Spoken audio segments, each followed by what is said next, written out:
한동훈이는 어제 대구 경북대에서 조기 대선 콘서트를 열었습니다. 이거 완전 미친놈입니다.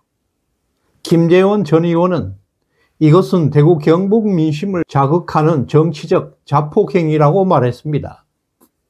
아직 윤석열 대통령 탄핵 결정이 확정되지도 않았고 탄핵이 기각되기를 애타게 기원하고 있는 대구 경북 지역에서 윤 대통령이 왜 탄핵되어야 하는지에 대해서 강연을 한 것입니다. 보수의 심장에 비수를 꼽는 도발이었습니다. 지금 대구 경북은 보수의 자존심을 걸고 탄핵 저지의 사활을 걸고 있습니다.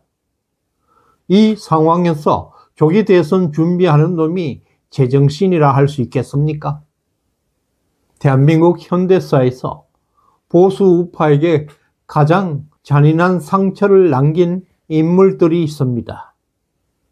최근에 실시한 윤석열 대통령의 복귀를 가장 두려워하고 있는 사람이 누구인가라는 설문조사에 있어 한동훈은 압도적 1위를 차지했습니다.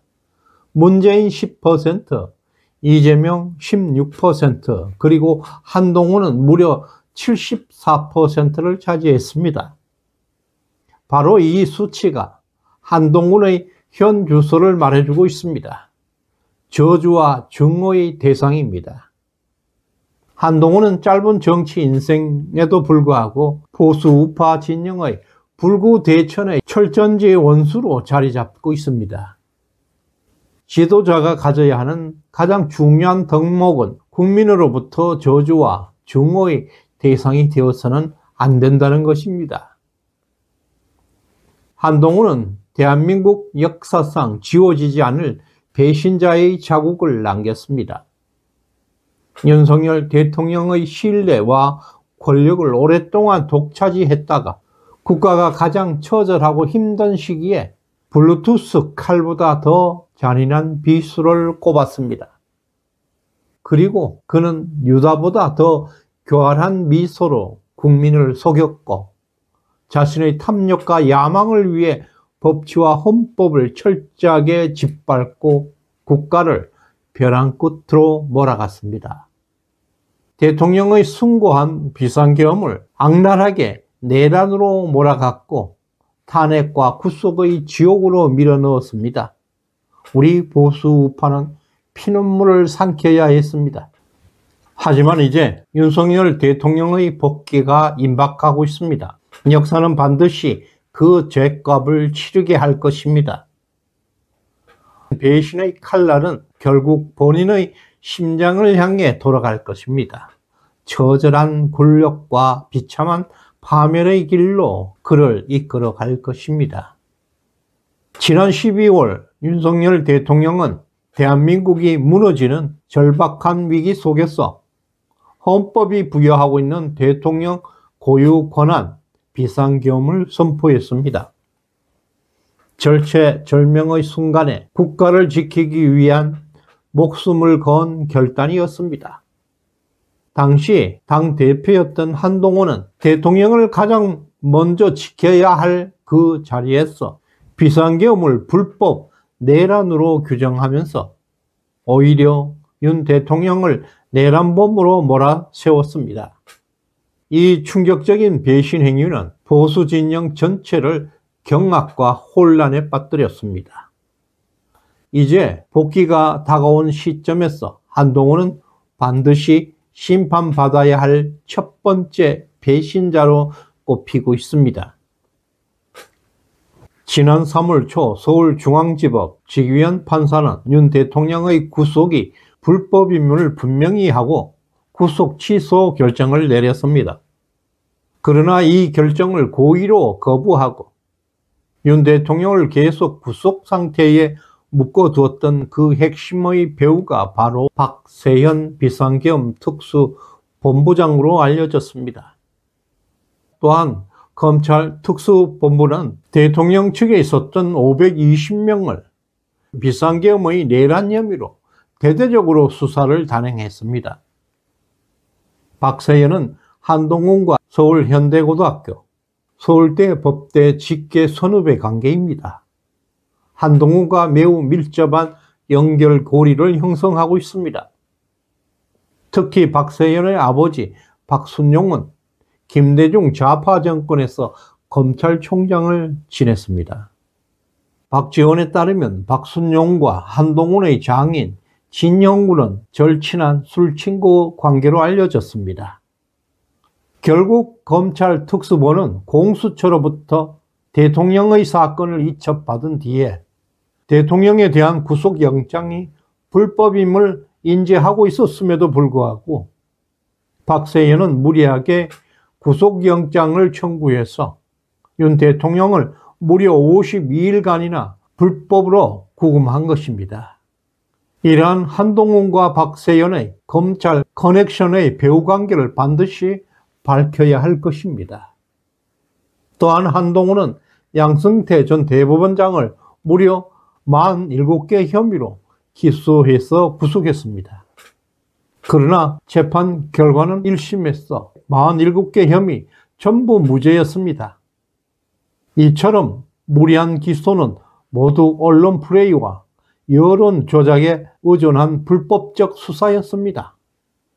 당시 한동훈은 검찰 권력을 남용해서 기자들에게 자신이 직접 수사 정보를 흘려주면서 언론을 자신의 수사 도구로 악용해 왔습니다. 매일 오후 3시경 서울중앙지검 한동훈 차장검사실 앞에는 많은 기자들이 줄지어 기다리면서 단독 기사거리를 받아갔습니다. 수사 정보를 건네받은 기자들은 몇 시간 뒤에 일제히 비슷한 내용의 기사를 단독으로 보도했습니다. 포털 사이트는 양승태 대법원장을 범죄자로 몰아가는 자극적인 기사로 도배되었습니다. 완전 여론을 조작한 것입니다. 그러나 이 모든 혐의가 무죄로 밝혀졌습니다.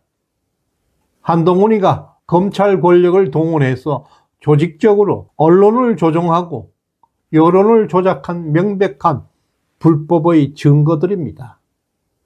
이러한 것들이 검찰 권력을 동원하고 여론을 조작한 명백한 불법의 산물들입니다. 이는 한동훈의 탐욕과 추악한 본질을 여실히 보여주는 사례입니다. 결국 양승태 대법원장은 이런 정치적 음모의 희생자가 되었고 무참하게 무너져 내렸습니다. 이병준 TV의 특종 보도에 따르면 작년 11월 국민의힘 당대표 시절에 한동훈은 장인과 장모, 부인, 친모, 그리고 심지어 딸까지 온 가족을 동원해서 윤석열 대통령 부부를 악의적으로 공격하는 당 게시판 여론 조작 사건을 저질렀습니다. 이른바 당원 게시판 여론 조작 사건, 당계 게이트가 바로 그것입니다. 한동훈은 자신의 정치적 욕심을 채우기 위해 윤 대통령 부부를 의도적으로 악마화해왔고 여론을 왜곡해서 당 내부를 혼란에 빠뜨렸습니다. 이것은 정치적 비판이나 갈등 차원을 넘어서 매우 심각한 범죄 행위들입니다. 이 사건은 결코 용납할 수 없는 배신의 범죄 행위로 평가받습니다. 반드시 철저한 수사가 되어야 할 것입니다. 한동훈은 여론 조작의 달인입니다. 배승희 변호사와 장해찬 전 최고위원은 한동훈이가 법무부 장관 시절에 직접 여론 조성팀을 운영했다고 폭로했습니다. 심지어 민주당 양문석 의원은 당시 네이버 포털을 대상으로 광범위하게 여론 조작이 있었다는 충격적인 실태까지 폭로한 바 있습니다. 이것은 과거 김경수의 드루킹 사건을 연상케 하는 매우 심각한 여론 조작 범죄입니다. 한동훈의 행태는 철저한 수사를 통해 진상을 반드시 밝혀야 합니다. 보수 진영은 물론 국민 전체가 결코 용납할 수 없는 범죄입니다. 전원책 변호사는 한동훈은 보수를 3번씩이나 괴멸시킨 인간으로 평가하고 있습니다. 검사장이나 지검장 경력도 없는 사람을 일거에 법무부 장관으로 발탁해서 신임을 보였는데 그에 대해서 돌아온 것은 반복되는 배신뿐이었습니다. 심지어 윤 대통령이 비상계엄 담화를 발표했을 때 대통령이 내란을 자백했다고까지 말했습니다. 이거 완전 미친놈입니다. 권력은 인간의 본질을 드러내는 가장 예리한 거울이라고 했습니다. 신이마저 배신했던 유다의 칼날처럼 한동훈의 배신은 보수의 심장을 갈기갈기 찢어 놓았습니다. 배신자의 최후는 준엄한 심판으로 마감된다는 것이 세상의 진리입니다. 상처받은 영혼은 그를 결코 용서하지 않을 것입니다. 심판의 시간이 멀지 않았습니다. 구독, 좋아요 꾹 눌러주시길 바랍니다. 고맙습니다.